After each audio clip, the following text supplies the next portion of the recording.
देखिए सीआरपीसी आपका चल रहा था। आज लेक्चर दे दिया जाए तो कल से सीआरपीसी भी लिखवाया जाएगा। और आपका पुलिस एक्ट अब लिखवाया जाएगा। लेक्चर पूरा हो गया है भाई, पुलिस एक्ट का जो पैरा चल रहा था। और जो लोग नए आए हैं भाई, आपका वीडियो फिलहाल मिलेगा। जो सब्जेक्ट चल चुका है आपका भाई तुरंत चलाना मुश्किल है।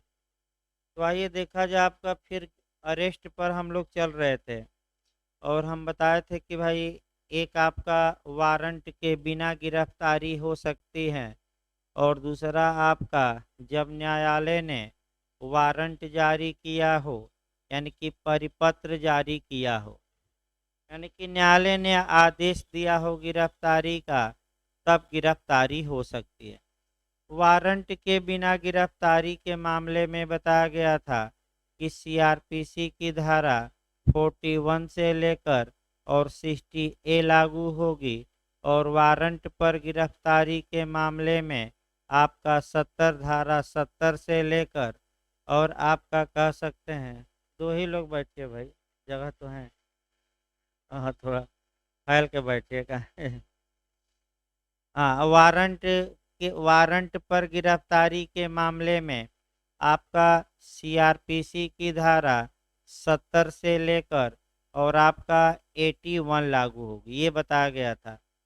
इसके बाद आपका हमने बताया था कि कब पुलिस किसी व्यक्ति को वारंट के बिना और मजिस्ट्रेट के आदेश के बिना गिरफ्तार कर सकती है।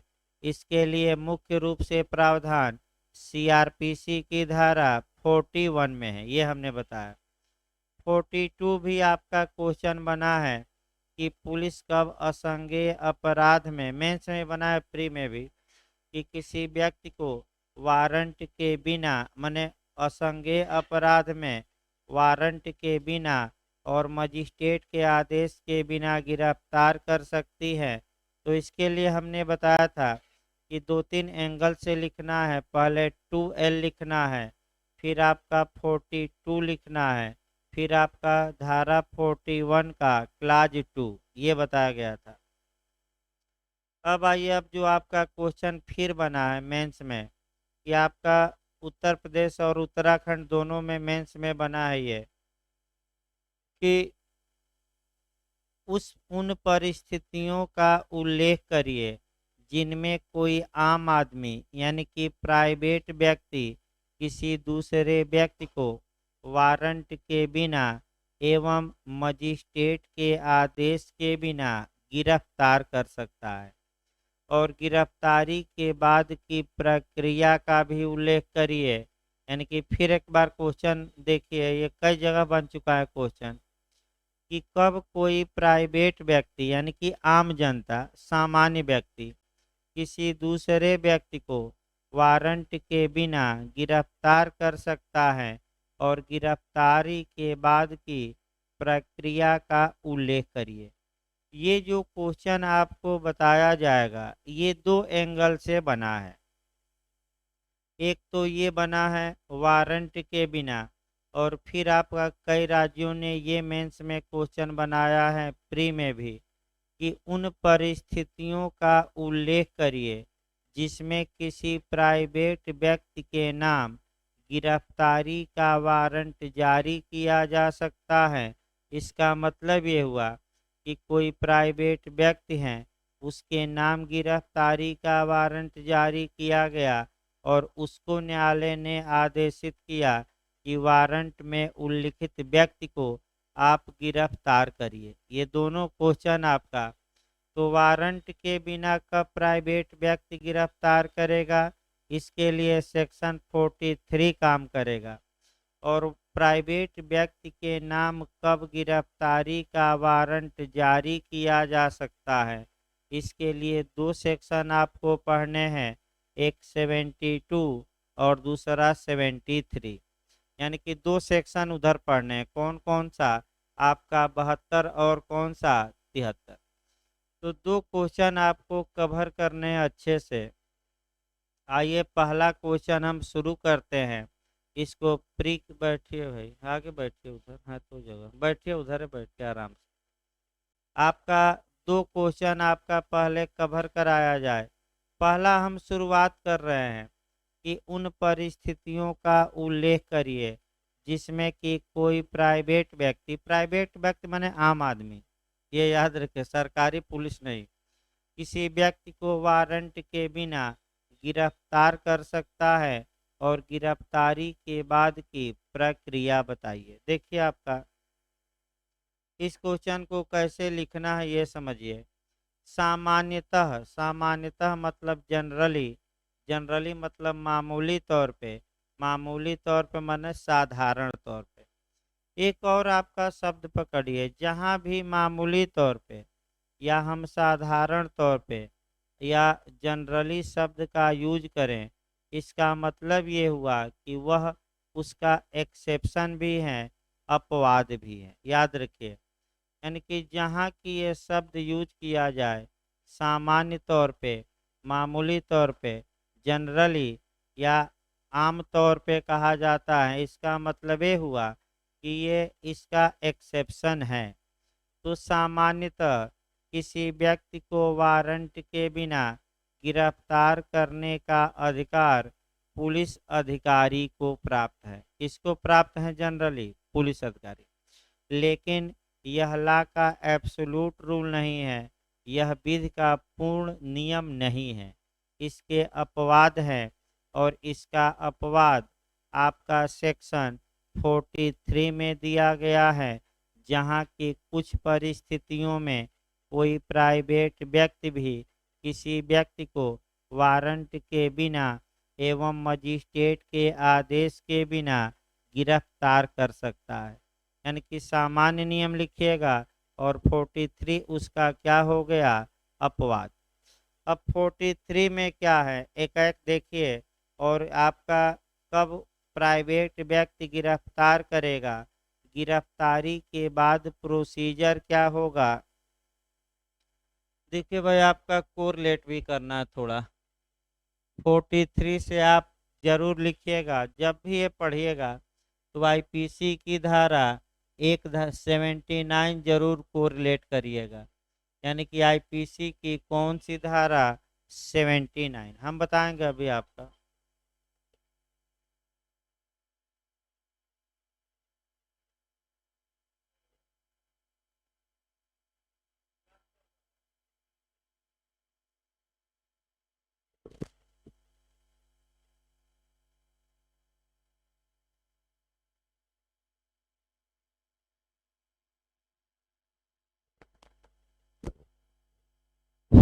देखिए आपका 43 में जो नियम बताया गया है उसको अच्छे से जानिए। आपका वारंट के बिना गिरफ्तारी और उसके बाद का प्रोसीजर दोनों बताया गया है। अब एक एक शब्दों को मथना है और लास्ट में आपका ये आईपीसी की धारा 79 जरूर लिख देंगे कोरिलेट करके। देखिए कैसे भाई, आपका 3 खंड दिया गया है 43 में। हेडिंग है प्राइवेट व्यक्ति द्वारा गिरफ्तारी और ऐसी गिरफ्तारी पर प्रक्रिया, दोनों दी गई है। देखिए पहला खंड, कोई प्राइवेट व्यक्ति किसी ऐसे व्यक्ति को जो उसकी उपस्थिति में आपका अजमानती और संज्ञेय अपराध करता है। यानी कि प्राइवेट व्यक्ति किसको किसको गिरफ्तार कर सकता है वारंट के बिना? प्री के लिए भी रटे रहिए। जो उसकी उपस्थिति में, उपस्थिति में मतलब हाजिरी में, एपियरेंस में, उपसंजात में क्या कर, कौन सा अपराध करता है? अजमानती और संज्ञेय। असंज्ञेय नहीं भाई, संज्ञेय। और जब अभी हम बताएंगे इस पर क्वेश्चन प्री वाला भी।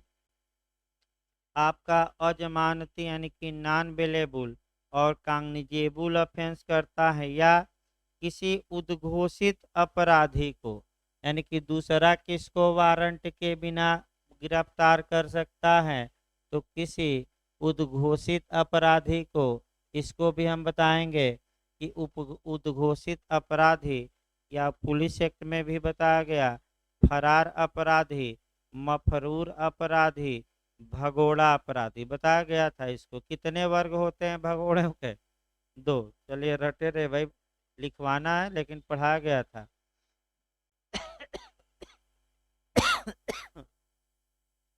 अगला, या किसी उद्घोषित अपराधी को गिरफ्तार कर सकता है या गिरफ्तार करवा सकता है। यानी कि कोई प्राइवेट व्यक्ति इन लोगों को या तो स्वयं गिरफ्तार करे या किसी अन्य व्यक्ति से गिरफ्तार क्या कर ले, करवा ले। तो स्वयं गिरफ्तार कोई प्राइवेट व्यक्ति कर सकता है कि दूसरे से भी इनको करवा सकता है, तो दूसरों से भी क्या कर सकता है, करवा सकता। अभी हम समझाएंगे, पहले बैरक हो जाए पहला खंड। अगला देखिए, और ऐसे गिरफ्तार किए गए व्यक्ति को, यानी कि जब गिरफ्तार कर लिया गया तो गिरफ्तारी के बाद क्या प्रोसीजर अपनाया जाएगा, अब वो शुरू हो गया है। मैंने गिरफ्तारी तो हो गई प्राइवेट व्यक्ति द्वारा, इसके बाद क्या प्रक्रिया अपनाई जाएगी, अब वह बताता है कानून। देखिए क्या प्रक्रिया अपनाई जाएगी। और ऐसे गिरफ्तार किए गए व्यक्ति को अनावश्यक विलंब के, अनावश्यक विलंब के मतलब कि जल्दी से जल्दी, यानी कि जल्दी से जल्दी, यानी कि तेजी से या शीघ्र कह सकते हैं, पुलिस अधिकारी के हवाले कर देगा या करवा देगा। तो गिरफ्तारी के बाद क्या करेगा, बिना किसी विलंब के किसको किसको किसके हवाले कर देगा या करवा देगा, पुलिस अधिकारी। यानी कि किसके हवाले कर देगा या करवा देगा, पुलिस अधिकारी के। और पुलिस अधिकारी की अनुपस्थिति में ऐसे व्यक्ति को अभिरक्षा में निकटतम पुलिस थाने ले जाएगा या भिजवाएगा। यानी कि अगर पुलिस अधिकारी नहीं है तो कस्टडी में, यानी कि अभिरक्षा में क्या करेगा, या तो स्वयं पुलिस के यहाँ ले जाएगा या कहाँ क्या करेगा, दूसरे से भिजवा देगा। यानी कि फिर एक बार देखिए इसको अच्छे से, पहला खंड, तब आगे बढ़ा जाए। देखिए कोई प्राइवेट व्यक्ति किसी दूसरे व्यक्ति को आपका दो कंडीशन में ही गिरफ्तार कर सकता है वारंट के बिना। पहली कंडीशन ये है कि किसी प्राइवेट व्यक्ति के सामने, यानी कि उपस्थिति में, कोई दूसरा व्यक्ति ऐसा ऑफेंस करता है, ऐसा अपराध करता है जो नॉन बेलेबल, यानी कि अजमानतीय या गैर जमानती है, और कांगनिजेबल, यानी कि संज्ञेय अर्थात गंभीर अपराध है। यानी कि इसका मतलब अजमानती अपराध कौन होगा, ये धारा सीआरपीसी 2A बताएगी। और संज्ञेय अपराध कौन होगा, ये 2C बताएगी। याद रखिए 2A में अजमानती अपराध और 2C में कौन सा अपराध परिभाषित है, संज्ञेय। संज्ञेय का मतलब गंभीर होता है, जिसमें पुलिस किसी व्यक्ति को वारंट के बिना गिरफ्तार कर सकती है। अजमानतीय का मतलब जिसमें जमानत देना न्यायालय का विवेकाधिकार होता है, चाहे तो न्यायालय जमानत दे या देने से क्या कर दे, इनकार। ये परिभाषा भी। अब यहीं आपका आईपीसी तुरंत जोड़ लेना है, आपका एक समस्या बना के देखिए कैसे कोरिलेट किया जा रहा है भाई। और दो तीन आपका सतर्क रहिएगा। पहला क्वेश्चन प्री का देखिए, कोई प्राइवेट व्यक्ति कब किसी व्यक्ति को वारंट के बिना गिरफ्तार कर सकता है, जब पहला दे देगा जब उस प्राइवेट व्यक्ति के समक्ष कोई दूसरा व्यक्ति अजमानती अपराध करता हो, तो इसमें भी नहीं। संज्ञेय अपराध करता हो, इसमें भी नहीं। आगे बैठिए हो, मैं तो जगह, अच्छा बैठिए वहाँ। संज्ञेय अपराध करता है, इसमें भी नहीं। फिर दे देगा तीसरा ऑप्शन, अजमानती और असंज्ञेय अपराध करता है, इसमें भी नहीं। फिर ऑप्शन देगा अजमानती, मैंने फिर ऑप्शन देगा जमानती और संज्ञेय अपराध करता है, इसमें भी नहीं। फिर ऑप्शन दे देगा अजमानती या संज्ञेय अपराध करता है, इसमें भी नहीं। या बीच में यही गलती होता है, या नहीं है, मैं क्या लिखा हूँ, सतर्क रहना है प्री के लिए भी।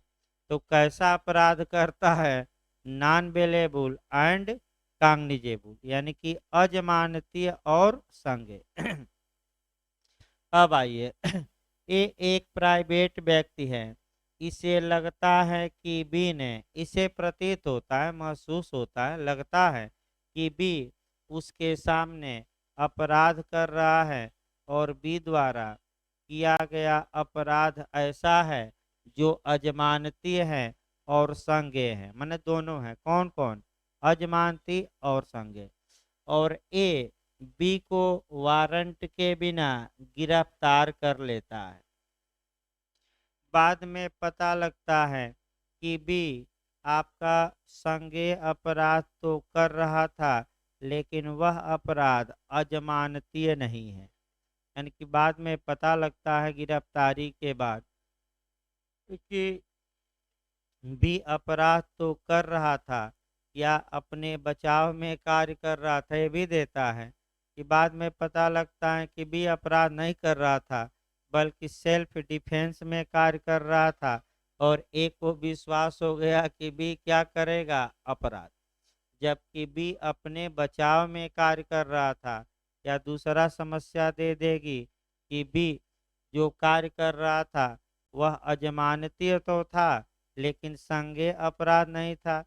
या ये भी दे सकता है कि संज्ञेय था लेकिन क्या नहीं था? अजमान।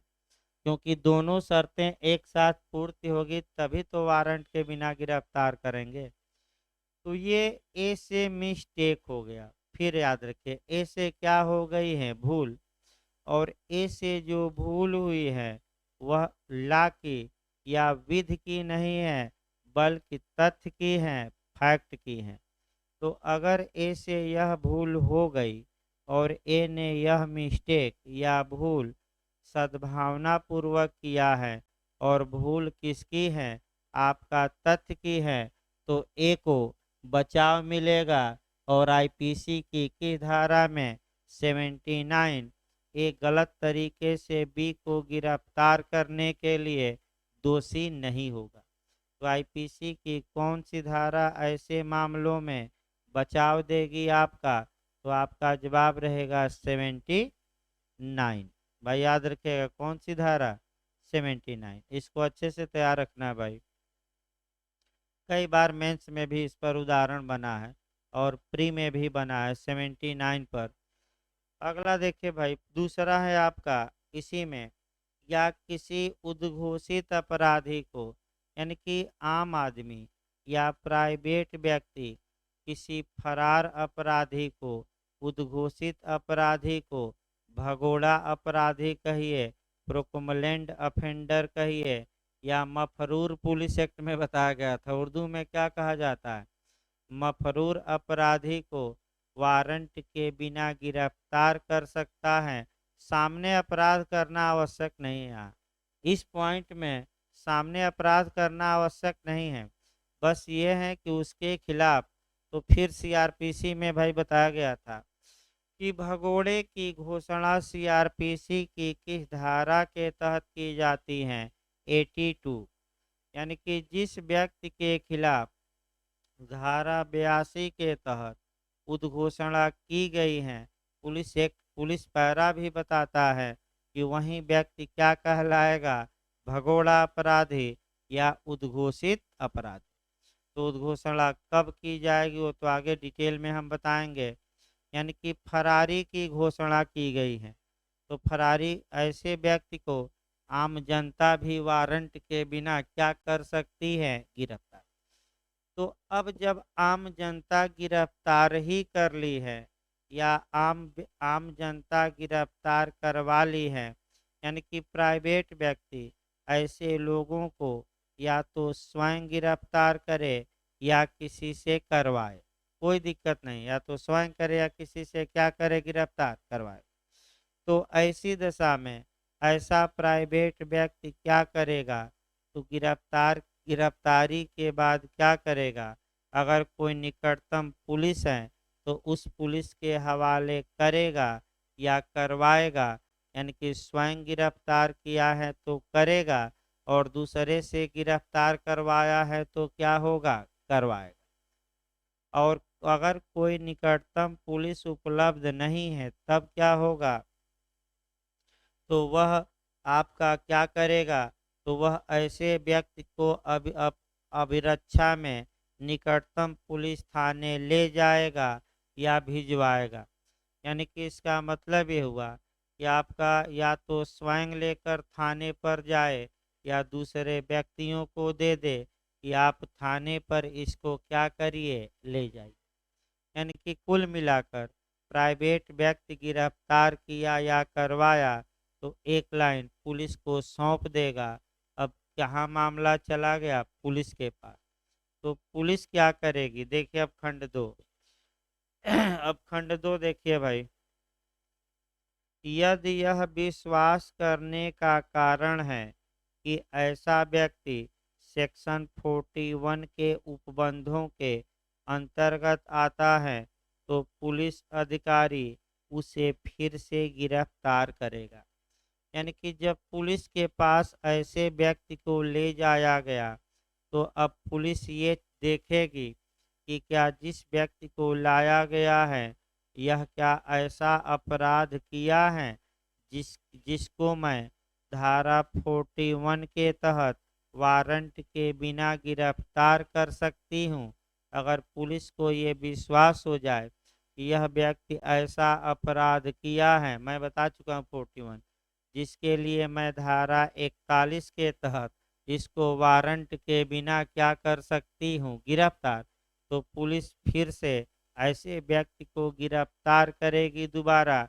यानी कि प्राइवेट व्यक्ति किसको सौंप देगा, पुलिस को, और पुलिस उसे क्या करेगी, गिरफ्तार, फिर से गिरफ्तार। अब आपको तुरंत ये देखना है कि अगर पुलिस को ये विश्वास हो जाए या ये लगता है कि ऐसा व्यक्ति तो गलती से गिरफ्तार होके आ गया है, तब पुलिस क्या करे। तो अगली कहानी देखिए भाई, आपका अगला खंड बचा है। देखिए तीसरा खंड, यदि यह विश्वास करने का कारण है कि उसने असंज्ञेय अपराध किया है। अब आइए, अगर पुलिस को लगता है कि इसने ऐसा अपराध किया है जो नॉन कॉग्निजेबल है, असंज्ञेय है, तो फिर एक बार हमें बताइए, असंज्ञेय मामलों में गिरफ्तारी आपका किस उद्देश्य से वारंट के बिना की जा सकती है। पिछले लेक्चर में बताया गया, क्या जानने के लिए, सही नाम तथा निवास या पता। तो अगर पुलिस को लगता है या विश्वास करने का कारण है या पर्याप्त आधार है कि ऐसे व्यक्ति ने संज्ञेय और जमानती अपराध नहीं किया, कौन सा अपराध किया है, असंज्ञेय, साधारण, तो पुलिस आपका उसका क्या पूछेगी, नाम पता।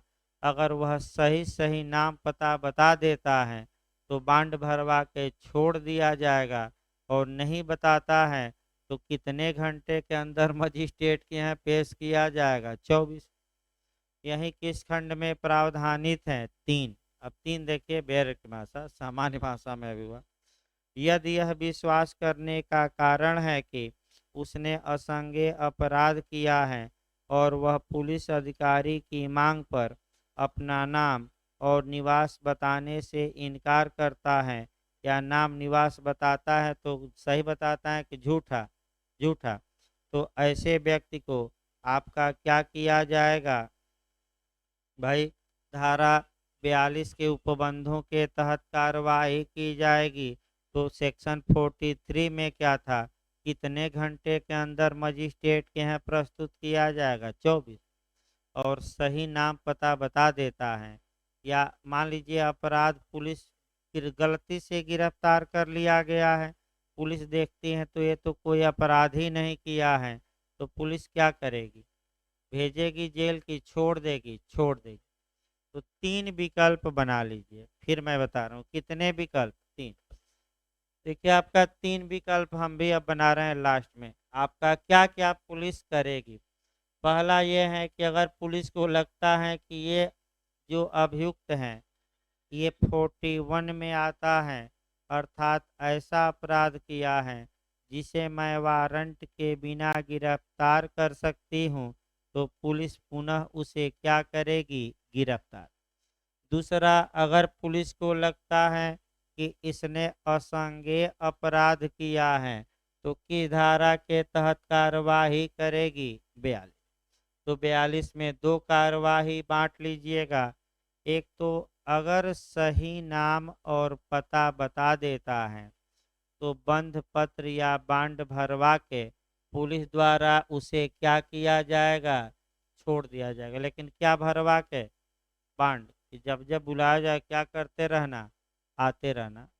और दूसरा ये है कि अगर पुलिस को सही अब नाम पता बताता ही नहीं या मिथ्या बता देता है, झूठा, तो ऐसी दशा में 24 घंटे के अंदर पुलिस किसके यहाँ पेश करेगी? मजिस्ट्रेट। इसके बाद एक और विकल्प है कि अगर पुलिस को लगता है कि इसने कोई अपराध नहीं किया तो पुलिस द्वारा उसे क्या किया जाएगा? छोड़ दिया जाएगा, जाओ घर। तो भाई विकल्प याद रखिए, चार विकल्प हमने बता दिए। दो विकल्प किस सेक्शन में हमने बताया? 42। और अपराध नहीं किया है तो क्या किया जाएगा? छोड़ दिया जाएगा। अब फिर आप बैक होइए और आपका 79, फिर आईपीसी हम जो 79 में उदाहरण है वो बता रहे हैं भाई। आपका देखिए क्या पूछा जाता है, बहुत अच्छा क्वेश्चन बनता है, कई बार मेंस प्री में बना है, सतर्क रहिएगा। ए बी को ऐसी परिस्थितियों में पाता है जिससे कि ए को विश्वास हो जाता है कि बी सी की हत्या करने वाला है, तो बी सी की हत्या न करे तो हत्या आपका अजमानती अपराध भी है और संज्ञेय भी। याद रखिए, बी बी सी की हत्या न करे इसके लिए आपका सीआरपीसी की धारा 43 का प्रयोग करते हुए ए बी को वारंट के बिना गिरफ्तार कर लेता है, पुलिस के पास ले जाता है या भेजवाता है। पुलिस के पास जब मामला जाता है तो ये पता लगता है कि बी अपराध नहीं कर रहा था बल्कि बी अपने आत्मरक्षा में कार्य कर रहा था। किसमें? सेल्फ डिफेंस में या आत्मरक्षा में या व्यक्तिगत प्रतिरक्षा में। तो अब तो बी को भाई पुलिस छोड़ देगी, लेकिन ए ने जो ये गलती की है उस गलती का क्या होगा? क्या ए दंड का भागी होगा कि नहीं होगा?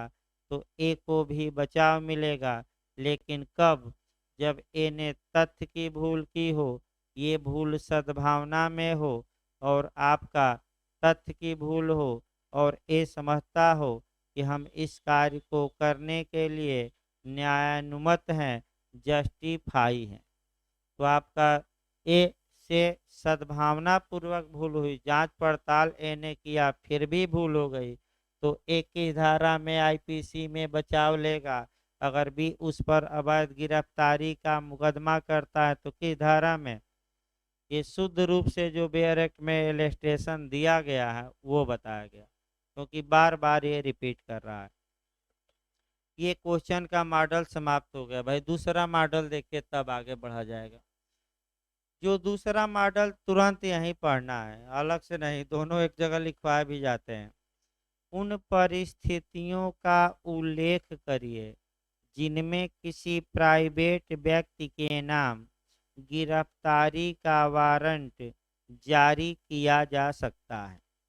यानी कि आपका फिर एक बार क्वेश्चन देखिए, उन परिस्थितियों का उल्लेख करिए जिसमें किसी प्राइवेट व्यक्ति के नाम गिरफ्तारी का वारंट जारी किया जा सकता है।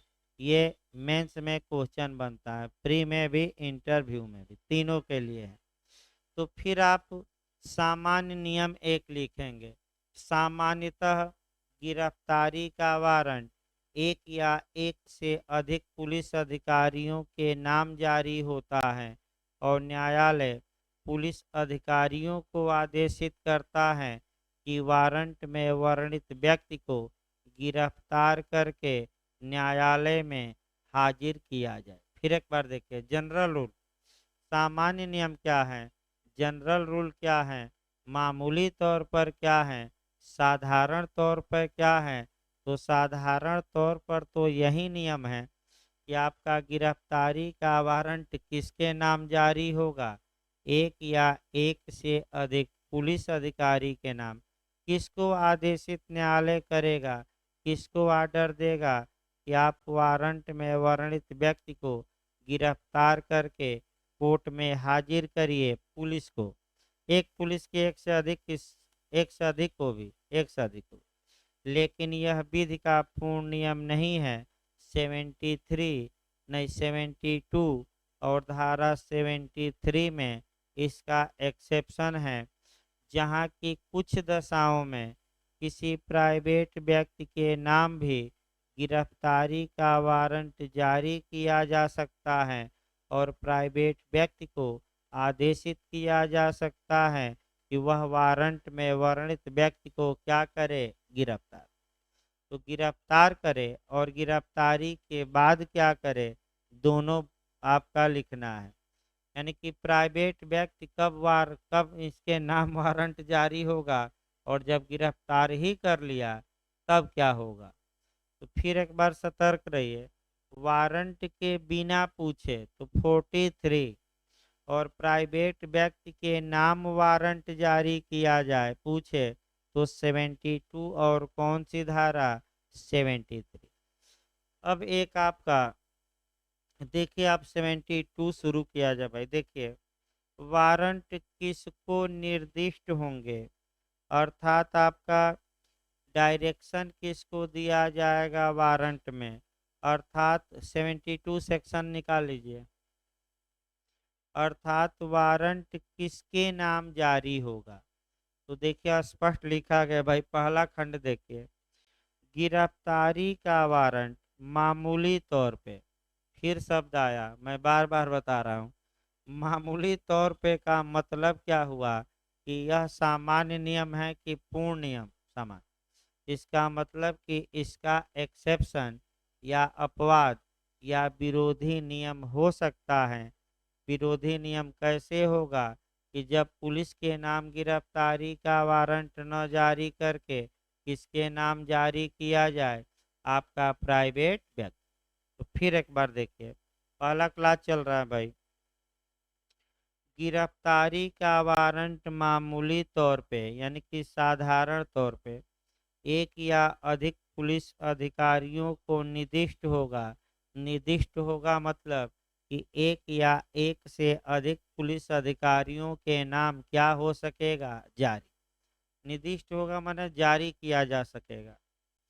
किंतु, अब किंतु जैसे ही लगा, यानी कि बहुत खतरनाक होता है जब बट लग जाता है, किंतु लग जाता है, परंतु लग जाता है, तो आपका बहुत खतरनाक होता है और निश्चित तौर पे मान के चलिए कि कुछ न कुछ क्या हो गया, अपवाद। तो एक उदाहरण आपको बताया भी गया था भाई, कई बार उदाहरण बताए जाते हैं। आपका विवाह कटवा बाबा का उदाहरण एक दिन बताया गया था, फिर एक मिनट बताया जाए, तब किंतु को आगे बढ़ाया जाए। एक दिन बताया गया था कि नए भी लोग हैं तमाम, तो फिर बताया जाए, किंतु लगाया जाए। देखिए, आपका एक बाबा थे और बाबा का विवाह नहीं हुआ था, आपका मैंने कह सकते हैं। और जब मैरिज नहीं हुआ था तो बाबा परेशान रहते थे। उन्होंने प्रण लिया था कि मेरा विवाह नहीं हुआ तो गांव में किसी भी बच्चे का विवाह नहीं होने दूंगा। तत्पश्चात जहाँ भी तय होता था विवाह जाकर काट देते थे, यानी कि विवाह कटवा बाबा कहलाते थे। हुआ कि अब क्या किया जाए, तो लोगों ने चंदा एकत्रित किया और हुआ कि बाबा को भेजा जाए टूर पर। और टूर पर जाएंगे तो उसी समय कई विवाह क्या कर लिया जाएगा, निपटा लिया जाएगा। तो बाबा को किसी तरह मनाया गया, बाबा को टूर पर भेजा गया, लेकिन आपका आदत तो विवाह काटने की थी, तो टूर पर कहाँ मन लगेगा। तो इसी समय विवाह तय हुआ, एक लड़के का विवाह हो रहा था, आपका जयमाल पड़ गया था, लेकिन अभी 7 फेरे नहीं हुए थे। यानी कि पहले आजकल जयमाल ही हो रहा है, आपका जयमाल ही हो रहा है और जयमाल में घराती बराती आपका पूरा खा पी के क्या हो जा रहे हैं, निकल जा रहे हैं। जयमाल के बाद कोई रुकता नहीं, बस घराती और कौन रुक जाते हैं, बाराती। बाराती में भी चले जा रहे हैं, अब कहाँ रुक रहे हैं। अब वहीं 10 लोग 15 लोग जो खास खास हैं रुक रहे हैं। फिर आगे बढ़ा जाए तो बाबा अचानक प्रकट हो गए।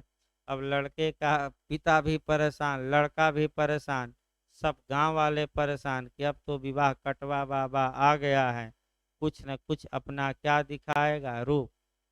तो आपका ये हुआ, लड़के को ये कान में फूके, मैंने कान में मंत्र फूके लोग, मैंने सलाह दिए धीरे से जाकर, कोई सुने ना, कि जाकर बाबा का पैर पकड़ लो, यही समय है आशीर्वाद लेने का। पैर पकड़ लोगे तो आशीर्वाद बाबा दे देंगे, और 7 फेरा क्या हो जाएगा इसके बाद पूरा। तो गया लड़का, बाबा का पैर ही पकड़ लिया, तो बाबा ने आशीर्वाद दिया कि जुग जुग जियो, तमाम आशीर्वाद दिया, और बाद में एक परंतुक लगा दिया, लेकिन ये विवाह के बाद जो तुम्हें रोज रोज मिर्गी आती हैं, वह मिर्गी क्या हो जाए दूर।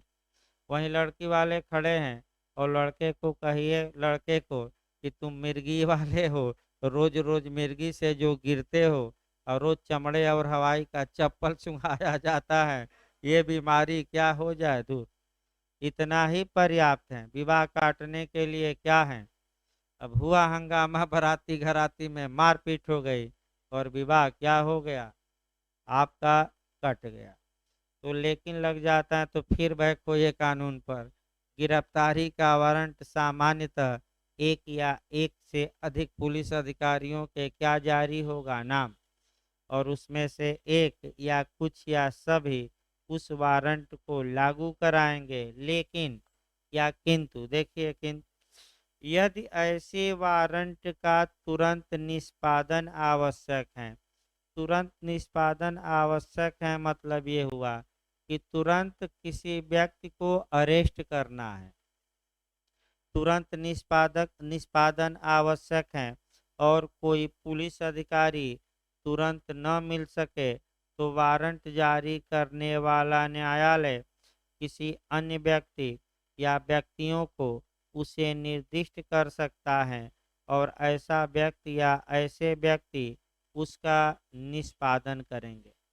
यानी कि 72 में एक अपवादिक दशा मिलती है, जहाँ की न्यायालय गिरफ्तारी का वारंट किसी प्राइवेट व्यक्ति के नाम भी जारी कर सकता है। याद रखिएगा कब, जबकि वारंट का निष्पादन तुरंत आवश्यक हो, यानी कि तत्काल व्यक्ति को क्या करना हो, गिरफ्तार, और उस समय कोई पुलिस अधिकारी वहां मौजूद न हो।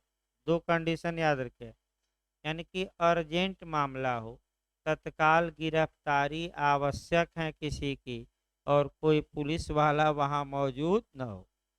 तो किस जो वहां मौजूद प्राइवेट व्यक्ति हैं, या तो एक व्यक्ति या एक से अधिक व्यक्तियों के नाम न्यायालय वारंट जारी कर सकेगा, और ऐसे व्यक्ति या व्यक्ति, एक व्यक्ति या अन्य व्यक्ति क्या करेंगे, वारंट का निष्पादन करेंगे, वारंट को लागू कराएंगे, अर्थात एक लाइन में ऐसे वारंटी को गिरफ्तार करेंगे। एक उदाहरण देखिए, मान लीजिए कोर्ट में एक अभियुक्त, मान लीजिए कोर्ट में एक आपका गवाह आया।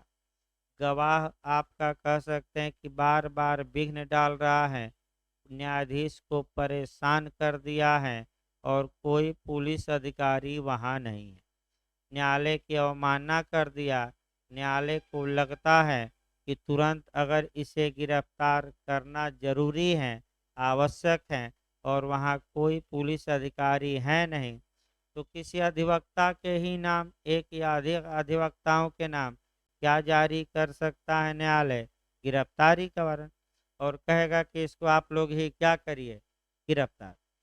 तो लेकिन कब, फिर एक बार याद रखें, जब गिरफ्तारी तुरंत आवश्यक हो, और क्या वहाँ नहीं है कोई पुलिस अधिकारी, तब किसके नाम वारंट जारी हो सकता है गिरफ्तारी का, आपका प्राइवेट व्यक्ति, एक व्यक्ति की एक से अधिक व्यक्ति के नाम, चाहे एक व्यक्ति या एक से अधिक, ये अपवादिक दशा थी। लेकिन जो जनरल रूल, और आपका फिर एक बार देखिए, धारा 72 इतना लिखना है। इसके बाद प्राइवेट व्यक्ति पूछे तो शुद्ध रूप से या प्योर रूप से प्राइवेट व्यक्ति के नाम गिरफ्तारी का वारंट जारी करने का प्रावधान 73 में है। भाई 72 में तो एक एक्सेप्शनल मामला आ गया,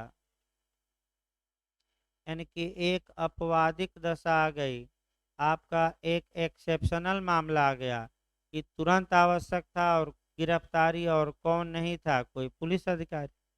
लेकिन फिर याद रखें 73 में आपका पूर्ण रूप से प्राइवेट व्यक्ति के नाम गिरफ्तारी का वारंट जारी किए जाने का प्रावधान किया गया। देखिए 73, वारंट किसी भी व्यक्ति को निर्दिष्ट हो सकते हैं, यानी कि वारंट किसी भी प्राइवेट व्यक्ति के नाम क्या हो सकते हैं, जारी। अब देखिए खंड वाइज पढ़िएगा, इसमें 3 खंड हैं, तीनों खंड अच्छे से तैयार रखना, प्री के लिए भी, मेंस के लिए भी, इंटरव्यू के लिए भी। देखिए पहला खंड भाई, मुख्य न्यायिक मजिस्ट्रेट यानी कि चीफ जुडिशियल मजिस्ट्रेट या प्रथम वर्ग मजिस्ट्रेट यानी कि फर्स्ट क्लास जुडिशियल मजिस्ट्रेट। तो पहले बना लीजिए, पहले खंड को हम तोड़ रहे हैं कि किसी प्राइवेट व्यक्ति के नाम गिरफ्तारी का वारंट जारी करने में कौन सक्षम है, कौन अधिकार रखता है, तो केवल 2 मजिस्ट्रेट। कौन कौन? एक सीजीएम और एक फर्स्ट क्लास जुडिशियल मजिस्ट्रेट। ये पहला पॉइंट याद रखना है। कौन कौन? आपका मुख्य न्यायिक मजिस्ट्रेट और कौन? प्रथम वर्ग। ये पहला पॉइंट। दूसरा देखिए, किसी निकल भागे सिद्ध दोष, उद्घोषित अपराधी या किसी ऐसे व्यक्ति की जो किसी अजमानती अपराध के लिए अभियुक्त हैं और गिरफ्तारी से बच रहा है, तो किसको गिरफ्तार करने के लिए ये मजिस्ट्रेट प्राइवेट व्यक्ति के नाम गिरफ्तारी का वारंट जारी कर सकते हैं? तो पहला, निकल भागा सिद्ध दोष। अभी हम बता रहे हैं भाई, निकल भागा सिद्ध दोष, अभी इसको बता रहे हैं क्या होता है। सिद्ध दोष हो गया। दूसरा कौन हो गया? उद्घोषित अपराधी। और तीसरा कौन हो गया? ऐसा व्यक्ति जो कैसा अपराध किया है, अजमानती, और अपनी गिरफ्तारी से क्या हो रहा है, बच रहा है। तो फिर 2 पॉइंट याद रखिए। तो पहले, कौन प्राधिकारी सक्षम है जो किसी प्राइवेट व्यक्ति के नाम अरेस्ट वारंट जारी कर सकता है? गलत ना हो। कौन कौन है? आपका चीफ जुडिशियल मजिस्ट्रेट, और दूसरा कौन है? First class judicial magistrate. पहला क्वेश्चन। दूसरा क्वेश्चन, किस व्यक्ति को गिरफ्तार करने के लिए प्राइवेट व्यक्ति के नाम गिरफ्तारी का वारंट जारी किया जा सकता है? तो 3 शब्द लिखे गए हैं। पहला कौन है? निकल भागा सिद्ध दोष, यानी कि कन्विक्टेड अफेंडर। इसको देखिए, निकल भागा सिद्ध दोष का मतलब ये हुआ कि न्यायालय में किसी व्यक्ति के खिलाफ मुकदमा चला, न्यायालय ने उसे दंड दिया, लेकिन जेल से फरार हो गया, यानी कि बीच में ही या पहल क्या हुआ, फरार। निकल भागा सिद्ध दोष का मतलब ये हुआ कि आपका न्यायालय ने सजा दिया, जैसे फिल्मों में देखते हैं कि जेल तोड़कर क्या हो गया, या सुरंग खोदकर, या पुलिस ले जा रहे हैं तो उसी समय फरार हो गया। तो ये आप, लेकिन सजा पाने के बाद। तो अगर कोई व्यक्ति सजा याफ्ता है और पाने के बाद क्या हो गया, सजा, फरार हो गया बीच में ही, तो ऐसे सजा याफ्ता व्यक्ति को गिरफ्तार करने के लिए किसी भी प्राइवेट व्यक्ति के नाम क्या जारी किया जा सकता है? गिरफ्तारी का वारंट। याद रखिए। दूसरा आपका प्रोकमुलेंट अफेंडर, तो उद्घोषित अपराधी मैं फिर बता दूं, बताया गया था अभी डिटेल में। उद्घोषित अपराधी कौन होगा? तो जिसके खिलाफ न्यायालय ने सीआरपीसी की धारा 82 के तहत प्रोक्लेमेशन जारी किया है या उद्घोषणा जारी की है। किस धारा के तहत? अब थोड़ा 43 से आप जोड़िए कि प्राइवेट व्यक्ति कब किसी दूसरे व्यक्ति को वारंट के बिना गिरफ्तार कर सकता था। तो जब दूसरा व्यक्ति प्राइवेट व्यक्ति के सामने अजमानती या संज्ञेय अपराध किया हो या उद्घोषित अपराधी हो, यानी कि जो ये फरार अपराधी हैं, ये दोनों में आ रहा है आपका 43 में भी और 73 में भी। यानी कि अगर फरार अपराधी हैं तो आम आदमी वारंट के बिना भी गिरफ्तार कर सकता है। किस सेक्शन में? 43। और मजिस्ट्रेट प्राइवेट व्यक्ति के नाम क्या जारी कर सकते हैं? गिरफ्तारी को। दोनों याद रखें। फरार व्यक्ति पर क्वेश्चन आगे 82 हम पढ़ाएंगे तो उस समय थोड़ा और डिटेल करेंगे। पुलिस एक्ट से लेकर आईपीसी से लेकर जितने प्रावधान हैं सब एक जगह में एकत्र करवाएंगे। और तीसरा, कैसे व्यक्ति को गिरफ्तार करने के लिए जो नॉन बेलेबल यानी कि अजमानती अपराध किया हो और अपने गिरफ्तारी से क्या कर रहा हो? बच रहा हो। तो इन 3 व्यक्तियों को अरेस्ट करने के लिए प्रथम वर्ग न्यायिक मजिस्ट्रेट या मुख्य न्यायिक मजिस्ट्रेट किसी भी आम व्यक्ति के नाम गिरफ्तारी का वारंट जारी करके आम व्यक्ति को, प्राइवेट व्यक्ति को आदेशित कर सकते हैं कि इन्हें आप क्या करिए? गिरफ्तार। अब अगला देखिए भाई, अभी शब्द आपका है। अभी देखिए पूरा वाक्य पहला खंड नहीं हुआ, फिर एक बार देखिए। मुख्य ने अभी 1-2 पॉइंट और बचा है इसमें। मुख्य न्यायिक मजिस्ट्रेट या प्रथम वर्ग न्यायिक मजिस्ट्रेट किसी निकल भागे सिद्ध दोष, उद्घोषित अपराधी या किसी ऐसे व्यक्ति को जो किसी अजमानती अपराध के लिए अभियुक्त है और गिरफ्तारी से बच रहा है, गिरफ्तारी करने के लिए वारंट अपनी स्थानीय अधिकारिता के किसी भी व्यक्ति को निर्दिष्ट कर सकता है। एक पॉइंट और आया टेक्निकल कि जो सीजीएम है या फर्स्ट क्लास जुडिशियल मजिस्ट्रेट है, ये किस प्राइवेट व्यक्ति के नाम गिरफ्तारी का वारंट जारी कर सकेगा जो उसकी जुरिडिक्शन के अंतर्गत हो कि बाहर हो। भाई सतर्क रहिए। यानी कि उसके क्षेत्राधिकार के क्या हो? अंदर। यानी कि प्रयागराज में सीजीएम है तो ऐसे व्यक्ति के ही नाम जारी करेंगे जो प्रयागराज जिले में हो व्यक्ति। बनारस के व्यक्ति को जारी करने की क्षमता इनमें नहीं है, याद रखिए। ये नहीं कि बाहरी क्षेत्र में नहीं। दूसरा खंड देखिए।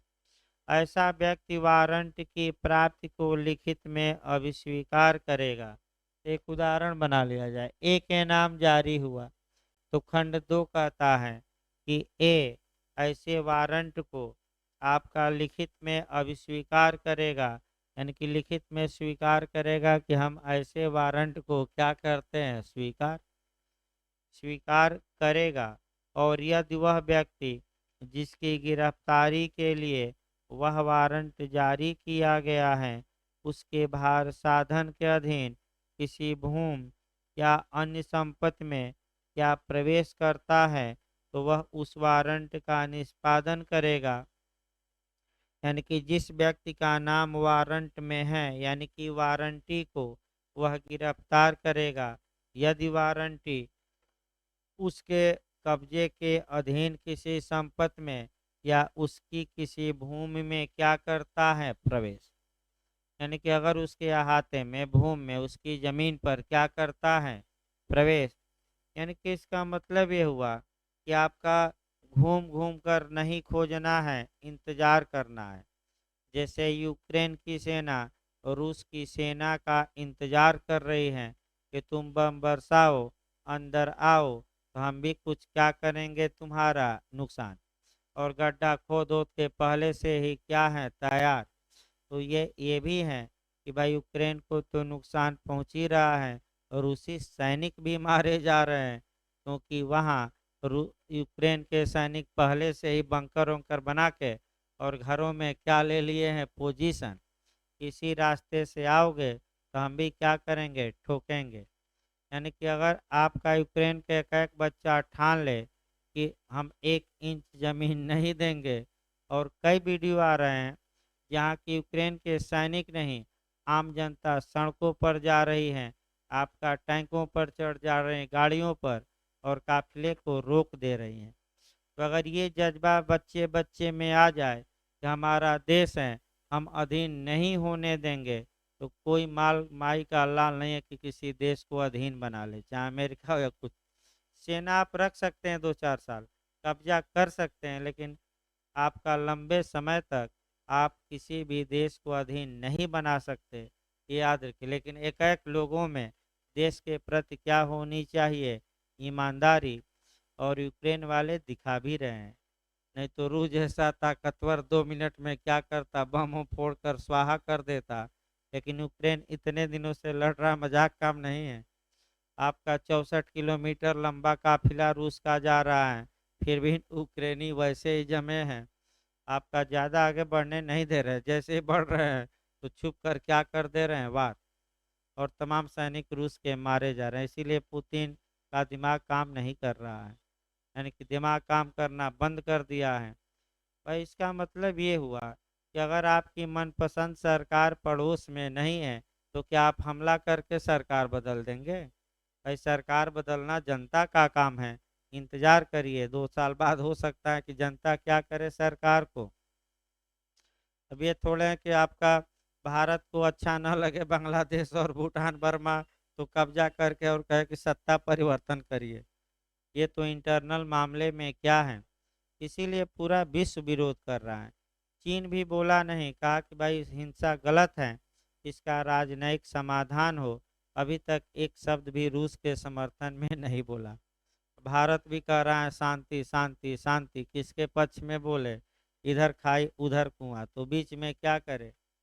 खड़ा रहिए भाई, भाई तटस्थ रहिए। अमेरिका से भी रिलेशन बनाना है, रूस से भी, तो किसके पक्ष में बोलेंगे? तो अलग बात है। देखिए भाई आपका, यानी कि इसका मतलब कि अगर ऐसे व्यक्ति के कब्जे में, भवन में या भूमि में ऐसा व्यक्ति प्रवेश करता है, तो वह व्यक्ति क्या कर लेगा? इनको गिरफ्तार, क्योंकि उसके नाम वारंट, उसके पास क्या है? गिरफ्तारी का वारंट। अब जब गिरफ्तार कर लिया तो उसके बाद क्या करेगा? क्या अपने यहाँ बंद करके रखेगा? बताइए तो, कि पुलिस को देगा? क्या डायरेक्ट न्यायालय को ले जाएगा कि पुलिस को देगा?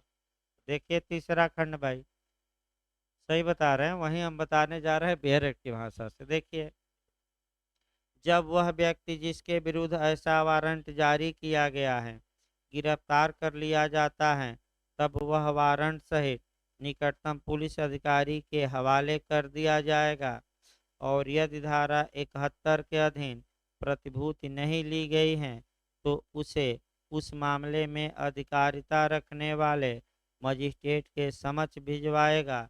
यानी कि प्राइवेट व्यक्ति वारंट पर गिरफ्तार कर ले, फिर वारंट सहित कहाँ जाए? पुलिस के पास। पुलिस को वारंट भी दिखा दे दे, और क्या कर दे? उस व्यक्ति को भी दे दे।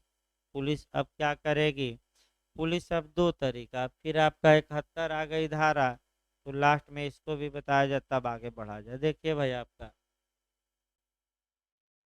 आपका जो गिरफ्तारी का वारंट होता है, थोड़ा सतर्क रहिए, वह 2 प्रकार का होता है। एक BW कहा जाता है, और एक NBW। नए लोग थोड़ा समझे भाई, यही शब्द यूज किया जाता है वकीलों द्वारा। BW का पूरा नाम है बेलेबुल वारंट। बेलेबुल वारंट का मतलब जमानती वारंट, और जमानती वारंट किस सेक्शन में है? 71। इसके बाद जितने वारंट रहेंगे वह आपका गैर जमानती या नॉन बेलेबल वारंट, अजमानती warrant. NBW non bailable warrant या आपका अजमानतीय वारंट। तो जमानती वारंट में क्या होता है कि न्यायालय गिरफ्तारी का वारंट जारी करता है और उस वारंट में पुलिस को निर्देश देता है कि अगर गिरफ्तार ऐसा व्यक्त किया जाए और थाने से ही बांड भर दे, गारंटर या जमानतदार दे दे, तो न्यायालय में न लाइए, वहीं से क्या करिए, इसे छोड़ दीजिए। रफा मामला रफा दफा ने उसको छोड़ दीजिए। और इसको क्या हम कहते हैं, BW। और NBW खतरनाक होता है, पुलिस को छोड़ने का पावर नहीं। NBW जारी हुआ है तो कहाँ लाना पड़ेगा, कोर्ट में। अब न्यायालय छोड़े न छोड़े। तो कि अब देखिए आपका इंटरव्यू में कैसा चल मैंने कैसे पूछा गया है कि कब पुलिस किसी व्यक्ति को वारंट पर छोड़ सकती है, मैंने कब छोड़ सकती है, ये पूछा गया। तो बस एक लाइन, जब पुलिस के नाम कौन सा वारंट जारी किया गया, अवेलेबल। ये इंटरव्यू का क्वेश्चन है, कब पुलिस किसी व्यक्ति को छोड़ सकती है, वारंट पर गिरफ्तार की है, तो बस एक लाइन, जब न्यायालय जब वह वारंट क्या हो, बेलेबल हो। एक शब्द में ही तो जवाब दें। बेलेबल वारंट कहाँ है, 71, 21 धारा में। एक दो तीन दिन में आ ही जाएगा 71 भी। अगर पुलिस को लगता है कि ये बेलेबल वारंट था तो पुलिस बांड भरवा के छोड़ दे। नहीं लगता है कि NBW था तो कहाँ भेजवा दे, कहाँ भेजे, कोर्ट में, यानी कि अधिकारता रखने वाले मजिस्ट्रेट के पास, न्यायिक मजिस्ट्रेट भाई। इस प्रकार आपका प्राइवेट व्यक्ति भी समाप्त हो गया। अब अगला ये 43 धारा हो गई भाई, कोरिलेट करके पढ़ाया गया था आपका। फिर बैक हो जाइए 44 पर, धारा 44। बहुत अच्छा क्वेश्चन यहाँ से बनता है, इंटरव्यू में भी, प्री में भी, मेंस में भी। देखिए आपका तीनों जगहों पर ये क्वेश्चन बनता है। आपका 44 जब भी पढ़िए तो एक धारा 36 पढ़िए और 103 पढ़िए। पहले तो तीन धारा देखिए। पहला क्वेश्चन ये आया कि मजिस्ट्रेट द्वारा गिरफ्तारी किस सेक्शन में दी गई है, यानी कि मजिस्ट्रेट भी गिरफ्तार कर सकता है, वह किस सेक्शन में है, 44, पहला। दूसरा क्वेश्चन ये आया कि सामान्य नियम क्या है। सामान्य नियम ये है कि मजिस्ट्रेट किसी व्यक्ति को स्वयं नहीं गिरफ्तार करते, वो तो पुलिस के नाम या प्राइवेट व्यक्ति के नाम गिरफ्तारी का वारंट जारी करते हैं और पुलिस से या प्राइवेट व्यक्ति से किसी व्यक्ति को क्या करवाते हैं, गिरफ्तार। तो जो कार्य मजिस्ट्रेट पुलिस या आम जनता से करा सकता है, क्या वह कार्य मजिस्ट्रेट स्वतः कर सकता है कि नहीं कर सकता है। वहीं आपका पहले सिद्धांत पकड़ना है, ध्यान से देखिए। जो प्राधिकारी किसी कार्य को किसी दूसरे व्यक्तियों से करा सकता है, वह उस कार्य को स्वयं करने की भी शक्ति रखता है या वह उस कार्य को स्वयं कर सकता है। ये जरूर याद रखिए, कई बार जीआरपीओ में क्वेश्चन आया है। ये CRPC की तीन धाराओं में समाहित हैं, कौन कौन, 44, आपका 36 और तीसरा कौन सेक्शन है, 103। पहले तीनों सेक्शन देखिए तब 44 चला जाएगा। 44 में ये है कि कोई न्यायिक मजिस्ट्रेट या कार्यपालक मजिस्ट्रेट स्वयं किसी व्यक्ति को वारंट के बिना गिरफ्तार कर सकता है। तो भाई जो कार्य पुलिस और आम लोगों से करा सकते थे, वह कार्य क्या कर रहे हैं, स्वयं। दूसरा देखिए आपका 103 पूछा जाता है, ओरल सर्च वारंट या मौखिक तलाशी वारंट आपका या मजिस्ट्रेट द्वारा स्वयं तलाशी किस धारा में है, तो 103। देखिए फिर एक बार, अगर किसी स्थान की तलाशी लेनी है तो सामान्यतः मजिस्ट्रेट करते क्या हैं, पुलिस को आदेशित करते हैं, सर्च वारंट या खोज वारंट या तलाशी वारंट जारी करते हैं, किसके नाम, पुलिस के। और पुलिस को आदेशित करते हैं कि इस स्थान की आप क्या करिए, तलाशी। तो क्या मजिस्ट्रेट स्वयं तलाशी नहीं ले सकता? तो कौन सी धारा में, 103। लेकिन मजिस्ट्रेट को उस कमरे में विद्यमान होना चाहिए जिसमें तलाशी ली जा रही है, यानी कि घर के बाहर नहीं, जिस कमरे की तलाशी ली जा रही है मजिस्ट्रेट उसी कमरे में क्या रहे, मौजूद। अब ये नहीं कि आपका मैंने घर के बाहर से आदेशित कर रहे हैं, कुछ कर रहे हैं, वारंट जारी नहीं किए, घर के बाहर से कर रहे हैं, तो अपनी उपस्थिति में या तो स्वयं ले या दूसरे से तलाशी लिए वाले तलाशी वारंट जारी करने की आवश्यकता नहीं है।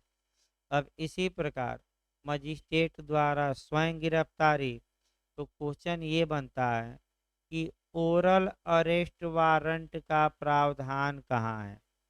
तो अगर ओरल अरेस्ट वारंट पूछे, मौखिक गिरफ्तारी का वारंट, तो 44 मारिएगा। और अगर पूछे ओरल सर्च वारंट, यानी कि आपका मौखिक, आपका तलाशी वारंट, तो 103। अभी हम 44 बताएंगे, अभी शुरू नहीं हुआ, इतना आसान नहीं है। एक धारा और कोरिलेट बत्ती है, आपका वह धारा है आपका 36। 36 का मतलब आपका फिर देखिए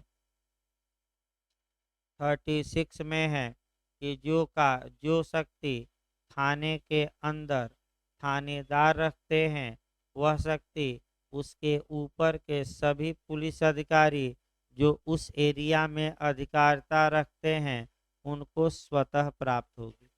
यानी कि थानेदार, एसपी साहब थानेदार से एफआईआर करा सकते हैं, तो क्या एसपी साहब स्वयं एफआईआर दर्ज कर सकते हैं कि नहीं, कर सकते हैं। कौन सी धारा में उन्हें पावर मिल जाता है, 36। कौन सी धारा में, 36। इसके विपरीत नियम देखिए भाई, विपरीत नियम भी पूछा जा सकता है कि जो प्राधिकारी किसी कार्य को स्वयं कर सकता है, वह प्राधिकारी अपने अधीनस्थों से भी वह कार्य करा सकता है। उल्टा नियम चलेगा। फिर पहले नियम पर पहला नियम फिर एक बार देखें, नहीं तो दो नियम बताए जा रहे हैं एक दूसरे के विरोधी। पहला नियम हमने बताया कि जो प्राधिकारी किसी कार्य को दूसरों से करा सकता है, वह उस कार्य को स्वयं भी कर सकता है। ये तीन धाराएं कौन कौन हमने बताया, आपका 36, 44 और तीसरा कौन, 103। इसके विपरीत नियम देखिए, ये अभी पूछा नहीं गया विपरीत नियम, और इसी का चांस है कि जो प्राधिकारी किसी कार्य को स्वयं कर सकता है, वह अपने अधीनस्थों से भी करा सकता है, यानी कि अपने नीचे के अधिकारियों को नियुक्त कर सकता है कि आप ही हमारी ओर से क्या करिए, इस कार्य को करिए। तो कौन सी धारा है, तो यहाँ दो धाराएं पढ़नी है। एक आपका 55 पढ़ना है, एक 74 है क्या, हाँ देख ले रहा हूँ भाई, 74। दो धारा जरूर पढ़िएगा। फिर याद रखिए उल्टा नियम हम बता रहे हैं।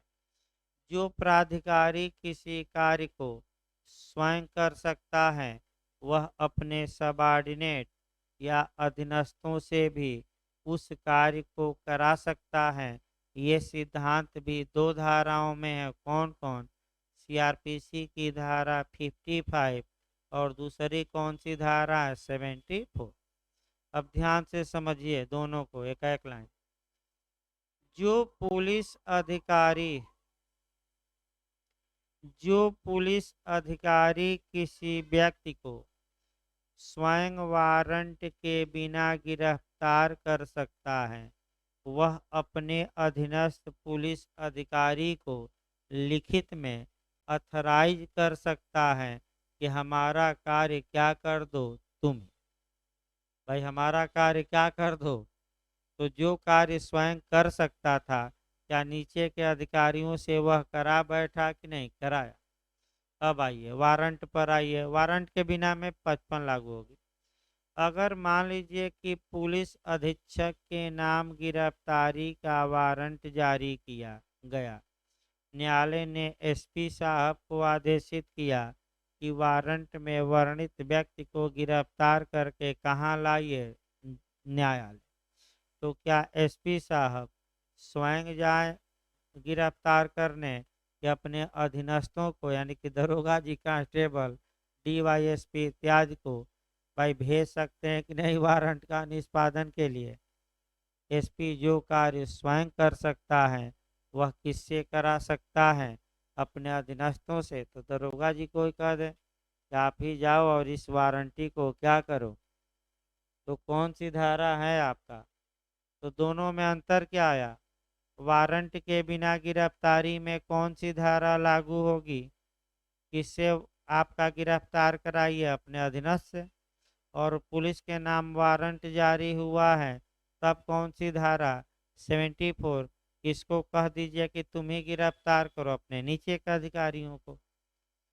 तो अब आपका रेस्ट ले लीजिए, क्योंकि भाई समय भी हो गया। तो पुलिस एक्ट लिखवाया जाएगा भाई, आपका पैरा लिखवाया जाएगा।